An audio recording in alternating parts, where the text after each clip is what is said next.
Kalau dibilang sepenting apa, kalau mudik lebaran itu menurut saya sih penting sih Mbak. Karena di momen itulah kita bisa bertemu dengan sanak dan keluarga kita. Kalau untuk keluarga saya tradisinya cukup kental lah.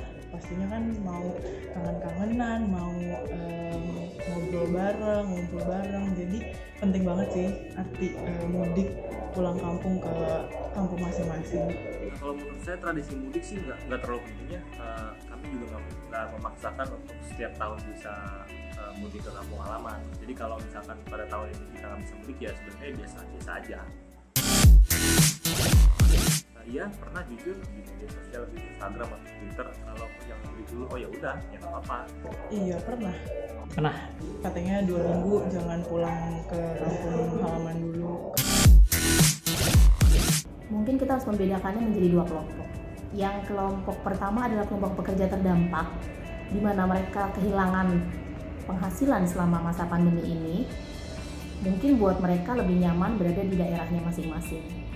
Saya berharap ada pihak-pihak yang bisa memfasilitasi bagaimana mereka pulang dengan aman, dan jangan lupa harus ada koordinasi antara daerah asal dan daerah tujuan, sehingga daerah tujuan bisa menerima mereka dan mempersiapkan proses karantina dengan baik, terutama dan untuk pekerja-pekerja terdampak yang dari daerah transmisi lokal.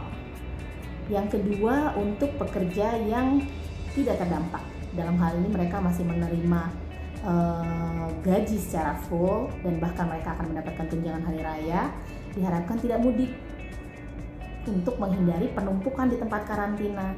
Selain itu, jika ada yang sakit, tidak juga malah membagi rumah sakit setempat, yang mana saat ini rumah sakit semua sudah over kapasitas. Untuk kebaikan sih nggak masalah. Kalau itu untuk keselamatan diri kita dan keluarga kita juga. Ya bagus sih sebenarnya untuk nggak mudik ya. Terlebih lagi kan dengan peraturan physical distancing harusnya kan kita membatasi untuk nggak ketemu orang dulu nih gitu. Karena kan coronavirus kan nyebarnya gampang banget gitu. Kita salaman, kita bersin, kita salaman, kita ketemu orang, ya dia jadi coronavirus gitu. Jadi daripada kita mudik malah ngebawa virus kemana-mana, mending ya udah kita di rumah dulu. Ya, kalau menurut saya justru kan yang paling bahaya adalah dia yang hidden carrier gitu. Jadi dia sebenarnya sakit, tapi karena imunnya bagus, jadi dia nggak kelihatan sakit. Tapi saat dia setelah itu dia mudik, dia ketemu neneknya mungkin di kampung, nah si neneknya ini jadi sakit dan bisa meninggal karena dia udah tua kan, sistem imunnya udah rendah. Kalau menurut saya sih himbauan itu sudah tepat sih Mbak. Dimana dengan kondisi sekarang yang perkembangan dari si COVID-19 ini sangat cepat, dengan tidak kita meninggalkan kota Jakarta, kita bisa memutus rantai dari si COVID-19-nya. Sebenarnya sedih, tapi mau nggak mau kita harus nurutin apa yang dikasih himbauan itu sih, karena kan kita nggak mau pandemi yang sekarang terjadi itu makin meluas. Jadi setuju aja sih kalau misalkan jangan pulang kampung dulu, itu pun kan demi kebaikan keluarga kita sendiri dan kita sendiri. Pastinya ditahan dulu deh kayaknya mudiknya, mungkin bisa secara online atau virtual aja, itu cukup physical distancing ya, karena kan kita nggak mau sampai terjadi hal yang nggak diinginkan gitu loh. Kita mau semuanya selamat, kita mau semuanya sehat. Untuk yang pengen mudik ya sarannya sih lebih ke pakai kendaraan pribadi aja, jaga kesehatan, jaga jarak, dan tetap jaga kebersihan. Nah buat teman-teman yang asal dari bukan Jakarta, yang saat ini lagi di Jakarta dan nggak bisa pulang karena mudik, ya kalau masih bisa untuk stay di Jakarta dulu, sebisa mungkin stay di Jakarta. Buat yang di luar Jakarta juga, kalau misalkan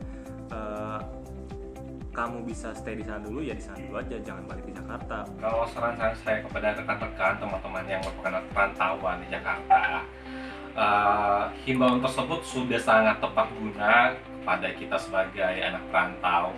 Dimana jika kita meninggalkan kota Jakarta dan kita balik ke kampung kita tidak tahu apakah kita membawa si virus tersebut, apakah kita sudah terjangkit. Dengan kita bertemu dengan saudara kita yang ada di kampung yang merupakan belum terkontaminasi, mereka mempunyai potensi untuk tertular dari si COVID-19-nya. Kita harus sama-sama peduli ya antara kita sebagai warga dan pemerintah juga.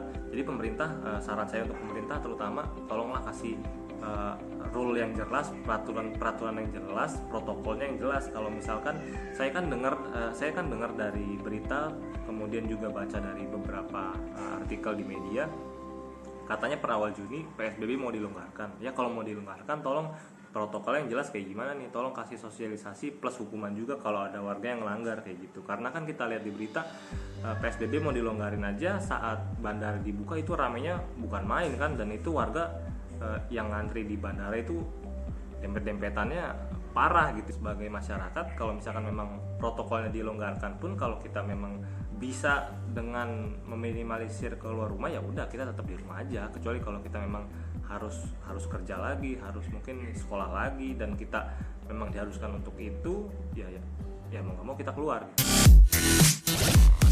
Ya semoga cepat berakhir, semoga cepat hilang lah pandemi COVID-19 ini agar aktivitas berjalan dengan lancar kembali. Harapannya yang pasti dari segi medis itu lebih memperhatikan lagi dari keseluruhan pasien yang sekarang dalam pantauan, terus juga yang pastinya jaga kesehatan sama lingkungan supaya satu sama lain gak ada yang tertular. Kalau harapan saya sih buat kedepannya, semoga wabah virus corona ini cepat berakhir. Salah satu upaya kita untuk cepat berakhir yaitu kita memutus rantai dari si COVID-19 ini dengan cara kita tidak pulang kampung. Oke, makasih banyak ya Mas ya atas sarannya.